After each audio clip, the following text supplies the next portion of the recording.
dan kepada Stifto Hibiscus yang berada di Kota Bes dan sedang mengadakan acara budaya.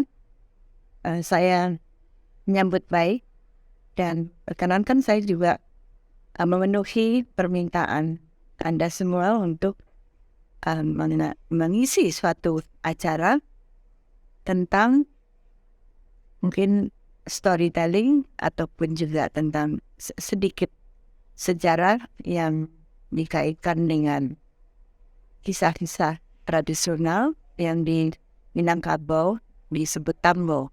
Karena sekarang ini acaranya adalah mengenai kebudayaan Minangkabau.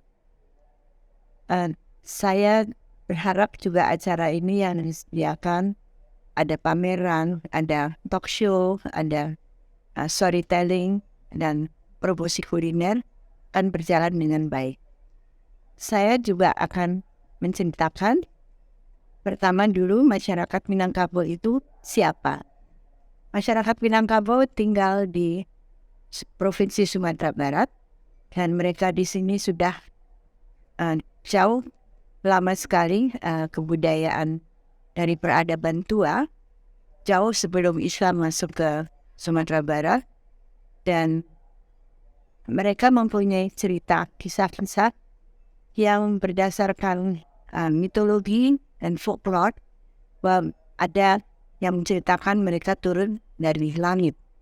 Nah, kalau kita interpretasikan secara harfiah, saya kira sulit, tapi kita harus kembali ke sejarah. Mungkin dulu mereka datang naik bukit, turun bukit, dan mereka sampai di suatu daerah namanya Priangan. Nah, disinilah Priangan ini yang dijadikan keyakinan bahwa disitulah nenek moyang itu turun dari langit. Ya. Kemudian mereka juga membuat 3 luhak. Luhak itu suatu tempat berkumpul manusia, tapi ada sumber air.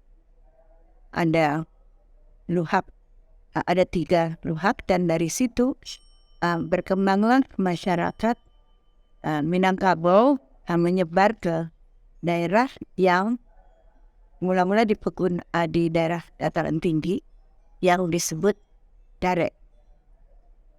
Beberapa waktu kemudian mereka pergi ke pantai, daerah yang disebut pesisir. Nah, disitulah antara lain ada Kota Padang. Ya. Jadi Darek itu terdiri dari 5 kabupaten sekarang ini ya, Kabupaten 50 Kota, Kabupaten Agam, dan Kabupaten Tanah Datar. Nah, itulah dianggap sebagai daerah yang paling tua dari kebudayaan Minangkabau dan dikelilingi oleh 3 gunung, yaitu Gunung Marapi, Singgalang, dan Sago. Disinilah masyarakat Minangkabau melihat Darek itu adalah yang kuno, sumber dari adat Minangkabau, dan pesisir itu adalah di daerah pantai. Garis di mana mereka membatasi itu adalah di suatu tempat di mana ada air terjun. Nah, saya kira kalau masyarakat dari Padang menuju ke Bukit Tinggi, di situ ada suatu air terjun yang bisa dilihat. Nah, itulah batas dari Darek dan pesisir. Jadi kalau Darek itu daerah yang lebih tua, sumber dari adat Minangkabau ada di sana. Kemudian ada batasnya, kalau kita sampai di Lembah Anai, ada air terjun. Nah, itu sudah batas antara Darek dengan pesisir, menuju ke bawah, ke tanah yang datar, nanti sampai di pantai. Nah, itu semua adalah daerah pesisir. Sangat menarik sebetulnya kalau kita pergi juga ke pesisir. Itu ada satu tempat alam suram di Sungai Pagi. Itu ada suatu desa yang cantik sekali, banyak rumah-rumah adatnya, dan kalau rumah adat itu Minangkabau itu ada yang lancip, itu namanya bonjong. Ibaratnya rumah alam Surambi Sungai Pagu itu dipenuhi oleh rumah adat yang bonjongnya mungkin 1.000. Jadi di setiap rumah ada sekitar misalnya di sini yang 4, 4 dan 1. Jadi selalu ganjil 4, 4, 1.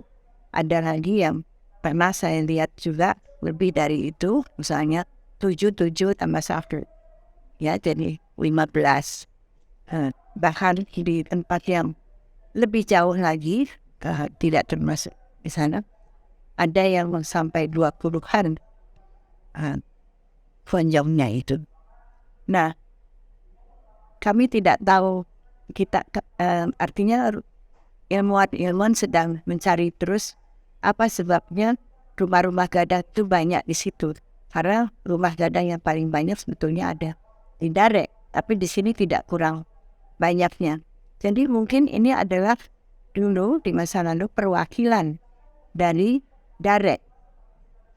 Kalau saya bayangkan, tapi ini saya sendiri yang membayangkan, mungkin kalau Darek itu adalah negara, dan di sini adalah kedutaannya di pesisir itu ya, zaman sekarang ya.